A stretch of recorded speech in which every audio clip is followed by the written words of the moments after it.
Welcome back to another episode of the Startup Therapy Podcast. This is Ryan Rutan, joined as always by my friend, the founder and CEO of startups.com, Will Schroeder.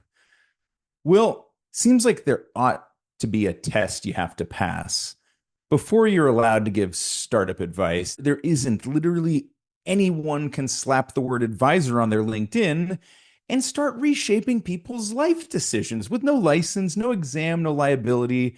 In fact, we're doing it right now, aren't we? Hi. Here's the uncomfortable thing that you'll say about this, which is that after decades of advising startups, the honest version is that most startup advisors are horrible. And the worst part is that isn't that they're horrible. It's that they have absolutely no idea that they're horrible. Yeah. Right? It was the worst. We're not talking about scammers, bad actors. Yeah. Those are easy to spot. We're talking about the well-meaning ones, the advisor who genuinely thinks that they're helping while quietly steering a founder's dream straight into a wall with a warm smile and total confidence. So today, let's talk about why so much startup advice is dangerous, why it's usually delivery and not the advice that does the damage, and the three words that separate a great advisor from an absolute wrecking ball. How many times have you been at a pitch deck competition where you're called to be one of the judges and you watch one of the other judges deliver feedback in such a certain cocksure manner? Oh, and yeah. You're like, that person doesn't know what they're talking about at all. Like that's batshit crazy. And it's not even like their opinion's just off. They're like fundamentally wrong. And it reminds me of where we are with AI right now, right? We're like, I was getting ready to make the same parallel. I was like, yeah. Right? Will this be fatal? Yes, you are going to die in 4 days. But you know it's not cancer. Oh, just kidding. I should have looked more closely. You'll be fine. Yes. Yeah. You nailed it, right? Yeah. No, exactly. It's exactly that. I remember the first couple of times people were like, look at how wrong it can be and how confident, and that's really dangerous. I was like, have you ever talked to a startup advisor? Oh my God, yeah. That's the worst part. Like, I think you said this, in the intro, but like, these are well-meaning people. Like, these aren't necessarily like, these Bernie Madoff, like they've got some nefarious plan. No, there's no agenda other than trying to help. Which almost makes it worse because it does. You want them to be right? And so startups, founders have a couple of disadvantages going into all of this. The first is you don't know what you don't know. Right. And so when someone tells you that the sky is red and you can't tell the difference, then the sky is red, right? Yes. And so the problem with the advisor is so certain that what they're saying is true or isn't tainted by bias or anything else like that. They deliver it in a manner where the founder is like, you have just gotten, ground truth that's undeniable because I said it. And the way they say it, right? Because an opinion delivered with the conviction of a fact becomes a fact to the person who can't tell the difference, right? That's not advising, that's counterfeiting, right? And it happens all day long. And again, like they don't necessarily know they're doing it, but it is the confidence that it's presented with makes us want to believe it. And I'm always a little bit amazed by that because now, to be fair, most people, and again, advisors don't get a monopoly on this, most people are wildly lacking in the self-awareness call, right? Yeah. But as an advisor, that actually needs to be one of your greatest strengths. Is a matter of self-awareness. And I'll give you a couple examples of where I see it all the time. We'll go back to the pitch deck competition. One of the judges gets up there and says, no one will ever fund that. Full stop. Okay. It turns out that exactly the funding behaviors of every eligible investor. Now, every single one. Right. There's some things that are like, okay, generally that's not fundable. Like, hey, I'm going to go after VC and I'm opening a Subway franchise. Not going to happen. I can certainly tell you not, bias notwithstanding, it's just not compatible. Right. But often that comes more of like an opinion, nothing based on fact. And I'm totally unaware that maybe that could be damaging. You know what I mean? Right. Yeah, that's the thing. Do they need to hear this right now? Like, what are you actually trying to do in that moment? No investor will ever fund this. My response to that is always, how many Patagonia vests do you own? Right? You must have them all. Well, I mean, if you know what every founder or every funding source is thinking right now, like it is ridiculous. And again, like I think the important part there is they're not telling you that because they want to damage you. They're not telling you that because they don't want to see you succeed. They're telling you that because somehow they think that's going to inform your success. Right. Which is dangerous. Okay. Now, again, in this case, we're talking about just a fundamental unawareness. Here's another great example that I see all the time, and it's kind of tied to the pitch deck competition. Every single town across the world has what we call the the local yokel. Okay. Yeah. The local yokel is someone who goes around in their town spouting out startup advice as if they have a worldview. But what they don't know, their unawareness, is what they're talking about is actually really wrong. So I used to see this all the time. When I was coming out of Columbus, Ohio, which I love, it's where I live. You graduated college there, you're a big fan. But the local yokels, of which I was one of them, okay, so I'm going to put myself in the firing line here, would deliver a lot of decrees about how startups should work and how things will work and what's investable, et cetera. It wasn't until I went to the West Coast, initially Los Angeles, and then eventually to San Francisco, where I was like, actual worldview. Yeah, exactly. Where I was like, holy shit, like the stuff I was saying was so far off base. Again, it wasn't, negative. I was like, I would have said something opposite. I'd be like, oh my God, investors would love to fund this. I would have also misdirected you. Yeah. They'd love to fund your Subway franchise. Yeah. Here's all the reasons it doesn't fit. So I think what ends up happening is the local yokels, and I want to stick on this point just for a sec, Rye, because I'm 100% sure there are an awful lot of founders that are listening to us right now that need this checkpoint. Right? Yes. Look around at the advice you're getting in any town, USA. And by the way, this also applies if you're in Palo Alto, right? Or, Menlo Park, you're the heart of Silicon Valley. You have to understand that the folks around you have a bias. They have a blind spot that they don't understand. When I lived in San Francisco, the folks there thought the whole world thought like San Francisco. Also a bias, right? Incredible bias, right? Yeah. They were like, how could you possibly live on less than $1 million a year? I don't know. I followed the advice of literally 7.9 billion other people. Yeah, I was gonna say like I'm making a bit of a mockery of it, but like wasn't that far off, right? You'd hear people say, "Oh, okay, well you can buy a house for $1 million where you're from." I'm like, yeah. Pause right there. You understand? They don't. You understand that the zip code that you live in, the price point there represents 0.00001% of housing. Self-awareness zero. Dude, but you know what? Like, honestly. Also, you're from Kentucky. Right. Yeah, you got here 9 minutes ago. Like that, yeah. At least in those cases, like from my perspective, when they have an obvious tell that there's a bunch of bias being introduced into their advice, it makes them a little less dangerous. All right? It makes them a little less dangerous. If you can spot it. If you can spot it. Because to me, the most dangerous ones aren't the ones with like the absolute hyperbolous and bad advice. It's the ones with decent advice that's still absolutely wrong, right? The ones that sound a bit more credible, right? Because sometimes like when it's pronounced with like too much confidence or even bravado, right? But like when they also artificially attach humility to it without it being real, that gets even more dangerous. It's like now it's a concealed weapon. Yeah, right. Concealed weapon. I like that. Right. Think about it this way. The biggest thing is this lack of self-awareness. To me, that's the biggest frustration. An actual sense of self-awareness would be a person saying, what I'm about to share is an opinion. It is backed by no more than my own experience, which, could include other people's experiences. But it's just one data point. Here's what comes out instead. Here's what I feel strongly about. Here is my argument. And now it's your argument, right? Like my words are now your words. And we'll talk about this later when we talk about how, people kind of create some pressure around making sure, their opinions become other people's decisions.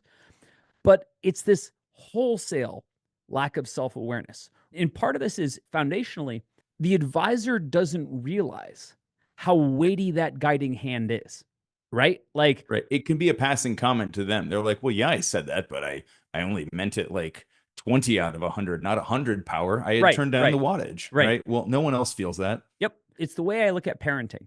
Parents take for granted often the weight of their words. If, heaven forbid, this would never happen, but like if I told my daughter she was ugly, right? And there are parents who have clearly done that, right?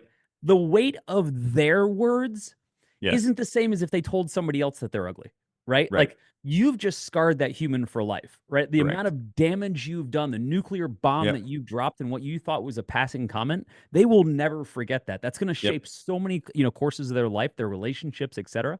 Advising has that same kind of weight to it, right? It does. You are changing the course of their future with every word, often without realizing it. Yeah. And at a particular time where they're particularly susceptible to it because they want you Yes. to have the answers. They came there hoping that you could tell them something that's definitive fact about what they need to go and do. And then you do exactly that. And they forget the part where you might be completely wrong about everything that you just said because they don't have a way to evaluate that. And so they take it at face value, at full throttle, and they're like, okay, I'm going to go do exactly what you said, or I'm going to believe exactly what you said. No one's going to fund this. Okay, so we got to figure out plan B, right? When plan A may have been completely valid. The biggest culprits here are investors, particularly VCs, right? Those folks are so used to their word, their response, their feedback, right? Like Simon Cowell style, right? Where how they feel is the outcome of the startup. Well, because it often is, right? Yeah, well, that's what I'm saying, right? They get to decide, right? My opinion decides whether you get the money, ergo, Correct. I have all the power. Right? Correct. It must be true. And for the startups, to your point, like it has a gating effect. Yeah. So it is true. If you don't think that I'm good enough, then I'm not good enough. You know, that's essentially the premise. So years ago, I'm at a board meeting with my own investors. So this wasn't like a new investor. It was an investor I had a relationship with.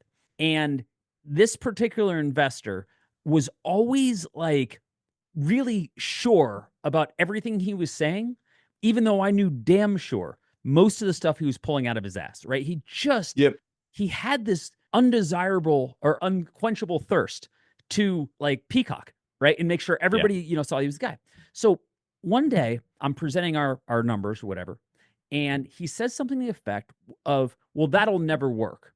And I was like, again, going through the dialogue tree in my head, I'm like, okay, option one, say nothing, just put it aside, Will, pretend it didn't happen, don't create more controversy, move on to the next slide, right? Yeah. And that's 99% of the time where I would go. Yep. The other 1%, I remember opening up with something along fuck this guy. Yeah. And like, I can't deal with this anymore.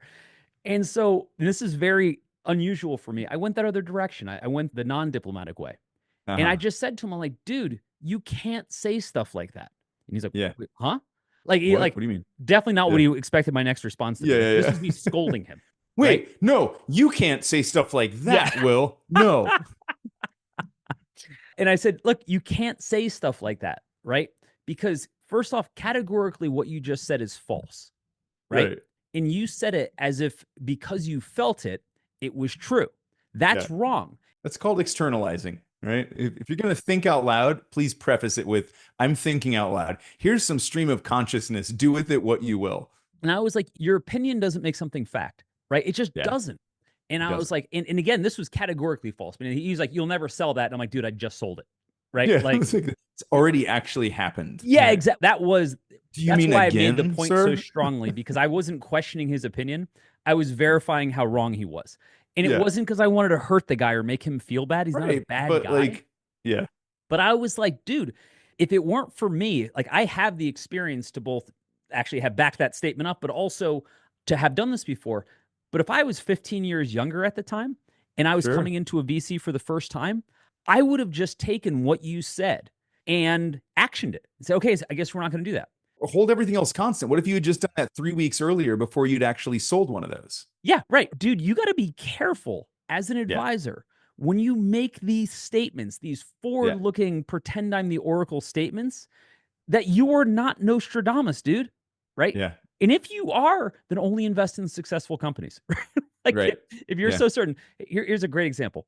They never talk about this publicly, certain ones do, but there's essentially a quadrant graph for VCs.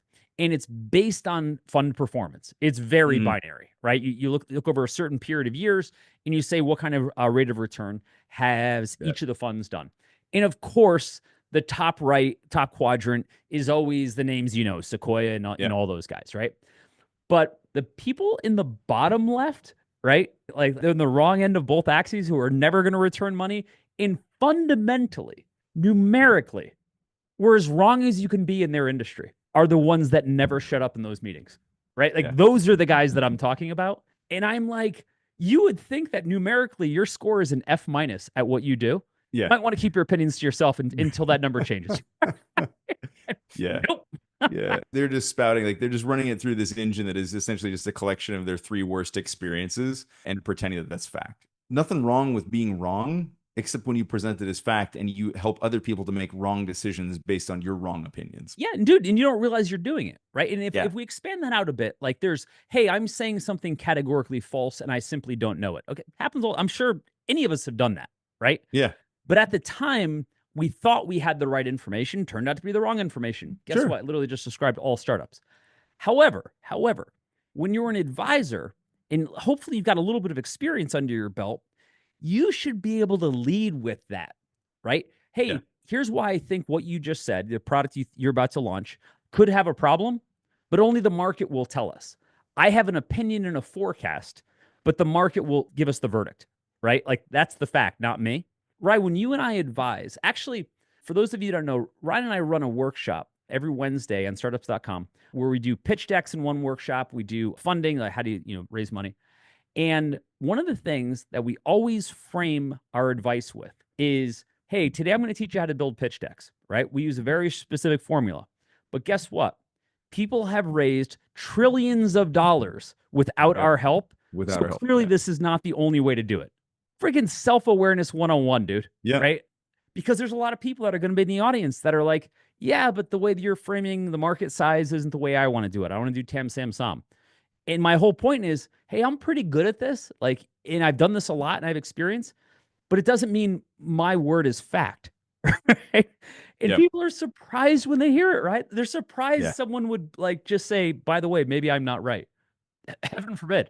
You know, something that's really funny about everything we talk about here is that none of it is new. Everything you're dealing with right now has been done 1,000 times before you, which means the answer already exists, you may just not know it, but that's okay.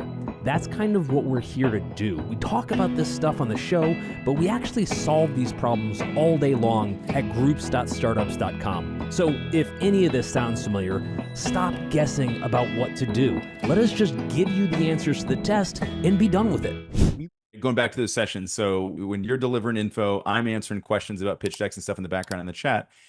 If you scan down through that, you're going to see 3 words consistently used in my feedback. You might consider. Yeah. Might consider. Consider this, consider that, right? Because I'm not telling them, rewrite your pitch deck, rewrite your problem statement to say exactly this.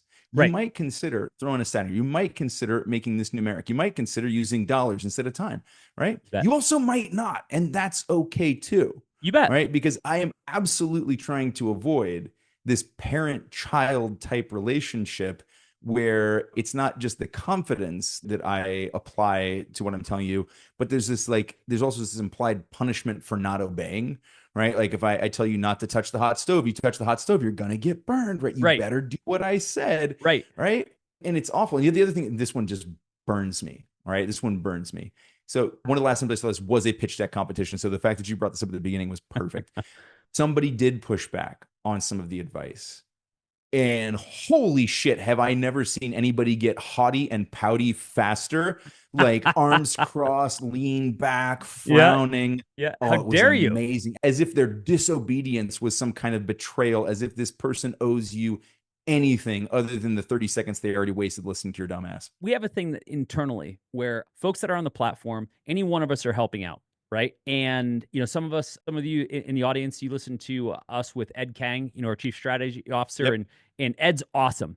Just like the rest of us, he has, big opinions about things, and he's just like the rest of us, he's not afraid to share them. So invariably, we'll get a startup that's met with 2 of the 3 of us. And let's say it's me and Ed, and they're talking about pitch decks. And they'll say, well, Ed said something totally different than what you're saying. Intention when they say that is, I've caught you. Right? Ed said use A, you said use B. I've caught you guys. And I was like, that's a feature, not a bug, man.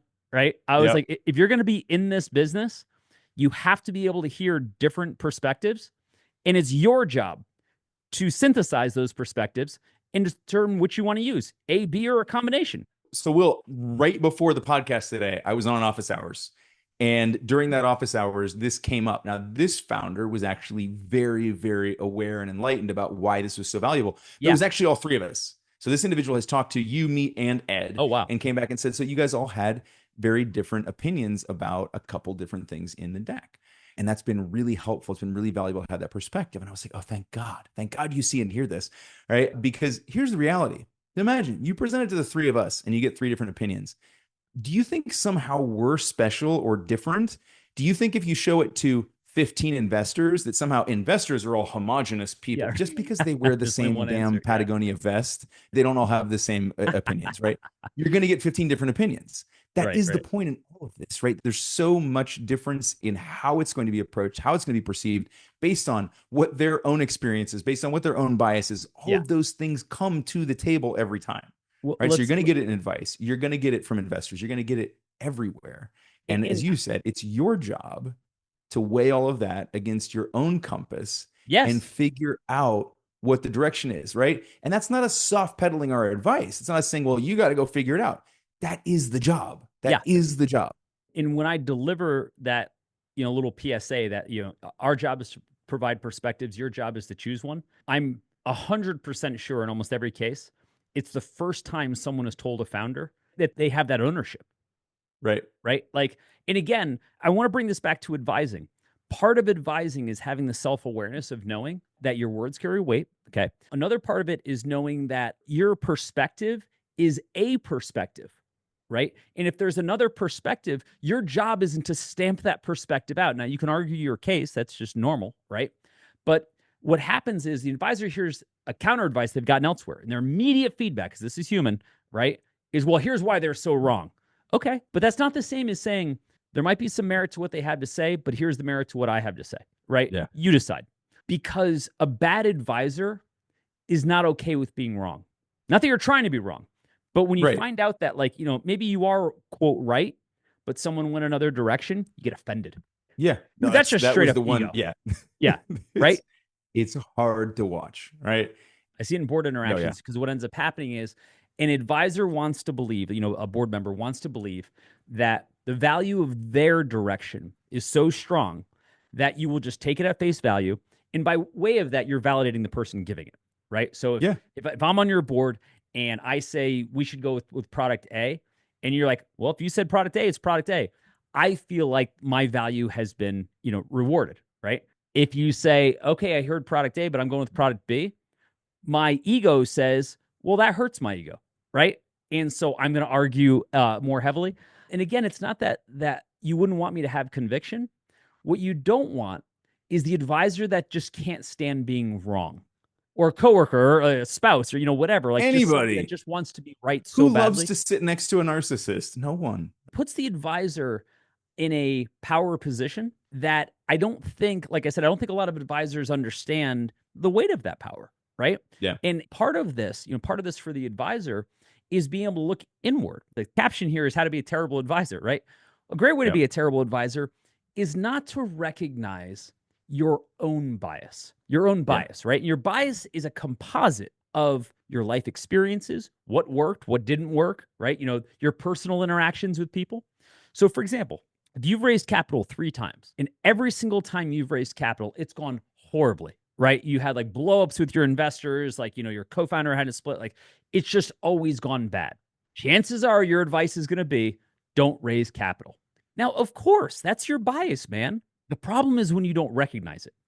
Here's one other example, and we'll kind of unpack it a bit more. But if I'm that pitch deck local yokel, right, in any town USA, and I'm about to tell you what the market is for investing in your idea, and I am not connected to the national investment circle, okay?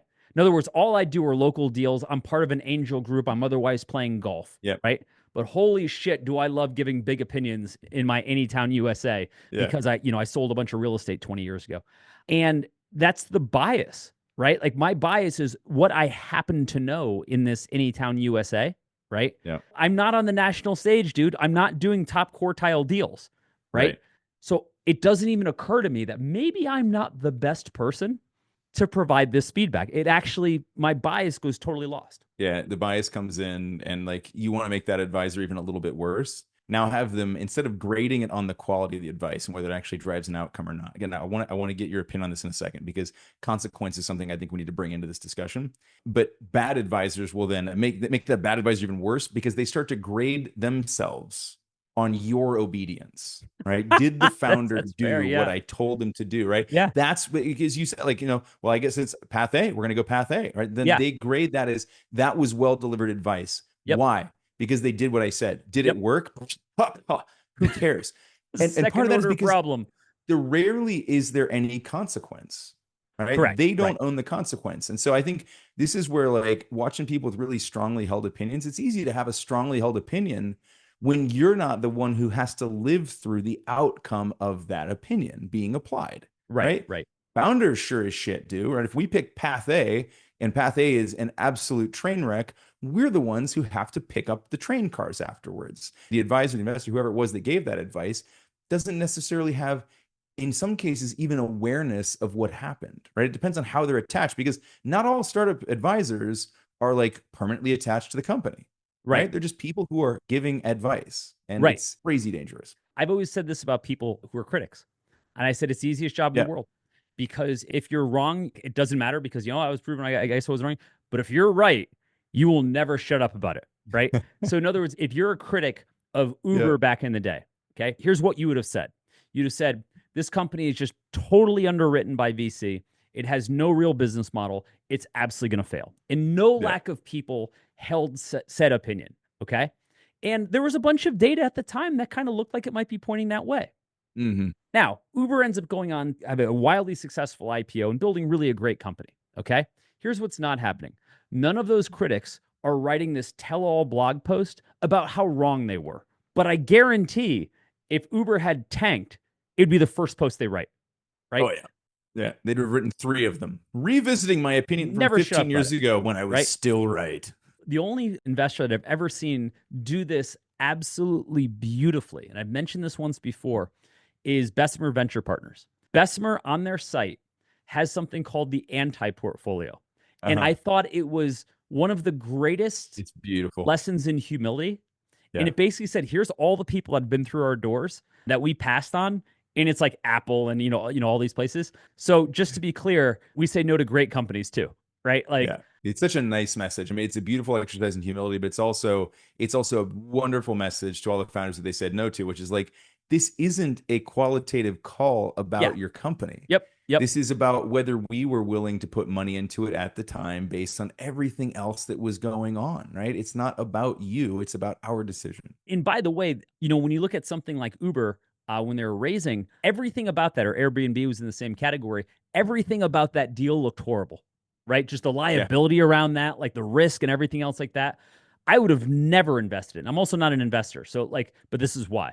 Because you can look at something one of two ways. You can be the optimist and say, well, anything can work, with enough something. And the other is everything sucks, everything's hard, nothing's proven. Well, it's fundamentally true too. And so most people said no to Travis and Garrett, when they were raising for Uber, right? Most people said no. And frankly, they would have had, again, this is their advice, their opinion. They would have had a very strong argument, but it didn't make it true. It didn't make it true, dude. Sure did. And so if we're to kind of zoom out a bit, I think you touched on this a moment ago. You've got this great responsibility. Super. Where you're in a position, whether you're an investor or startup advisor, whatever you are, to all of these people you're about to give advice to. If you don't recognize the gravity of that responsibility, you said it a moment ago, and I want to unpack this a little bit, the consequence. You ruin everything they could have been, which for a startup is everything. Yeah. And I think they don't realize that. Again, it's a self-awareness thing. And if you are aware of that, you will likely speak differently, right? If you think, okay, off the cuff, what will make me sound smart right now? What do I think I know? What can I tell them without considering, and what will they go do with this? What are the potential downsides? Like I talked about a certification at the beginning, but at least I think as a startup advisor, and I know you adhere to this, it's the Hippocratic Oath, right? It's first, do no harm. Do no harm. Right? Is there anything I can say in here that might mislead this person, that might cause them harm? And if there is, then I need to be very, very careful where I tread with this, because you and I do have a consequence to this. And I think that's part of what makes us amazing at this, is because we do have consequence to this. This is not just something that we do randomly when called upon at a startup meetup. This is what you and I do day in, day out, right? So we are taking some time to roast our own profession today because we take it so seriously, because there are consequences. When there is no direct consequence, it's really easy to just say, well, here's what I think, without couching it as here's what I think, right? You present it as here's what I know, here's what you should do, and there's probably a consequence if you don't do what I said. Yeah. Right? Because in the same way that, you were saying that, a lot of, the critics don't go back and analyze or agonize over when they were wrong. Do you know who does? Every startup founder who's heard a piece of advice they didn't act on that they should have, or acted on something that they shouldn't have. Yes. Every single one of them. And they go, oh man. And that leads to even biased action, because then they're like, okay, the next time somebody tells me what I should do it. In my very first VC pitch, I'm 19 years old, right?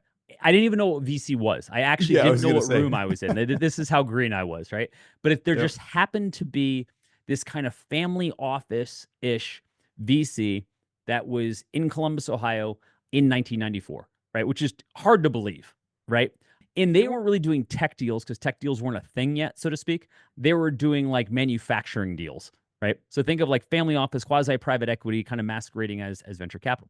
But I'm in the meeting, and this senior guy he's this really smart, very well-educated, very smarmy. And when I say he's a friend of mine, so I be careful when I say smarmy in that, like, I know so much more than you do, and I can't wait to share it with you, right? And he roasts me. Absolutely. And it was like he was enjoying it. I think maybe he was. He and I, again, became good friends later on in life. We even actually looked at co-founding a company together. But at the time, I'm this 19-year-old pimply-faced dork, right? Getting roasted by this MBA/law degree guy, right? Yeah. On behalf of the VC. And in the end, all of the prognostication that he had for my business was patently wrong. Like at every level. Every single thing he said was wrong. He's just standing there guessing. Yep. Yeah. And I walked away from that meeting being like, maybe I shouldn't be doing this. That would go on, to be a company doing over 700 million in revenue. Right? Like think of the weight of that feedback, dude. Good thing you were a bad listener that day, huh? This story of my life, right? I think when we talk about this, with great advice comes great responsibility, like, the Spider-Man quote, so to speak. I think for a lot of advisors, and I'm speaking to the advisors now, not the founders, for a lot of advisors, you got to step back, man. You got to step back, and you got to realize that being able to give people advice is a privilege. I know it sounds like it's their privilege to hear you, but giving it, having, earned that experience and having an audience that's willing to take your advice is a privilege. And it's something that you have to take with a lot of weight. You have to take it with a lot of humility. Advice with humility is the best possible advice. Advice with optionality. You'll say, here's what I would suggest, but I want to, just double click on the fact that it's your decision, not mine. I'm here to inform a decision. You're here to make one. So I think for all the advisors out there, please, by all means, keep giving that advice. But when you do, just once, look in the mirror and say to yourself, I'm going to give this advice with absolute humility. I'm going to preface that maybe I could be wrong, as much as that's going to hurt me, and deliver that advice in the most honest way you've ever done in your entire life. Overthinking your startup because you're going it alone? You don't have to, and honestly, you shouldn't, because instead, you can learn directly from peers who've been in your shoes. Connect with bootstrapped founders and the advisors helping them win in the startups.com community. Check out the startups.com community at www.startups.com to see if it's for you. Could be just the thing you need. I hope to see you inside.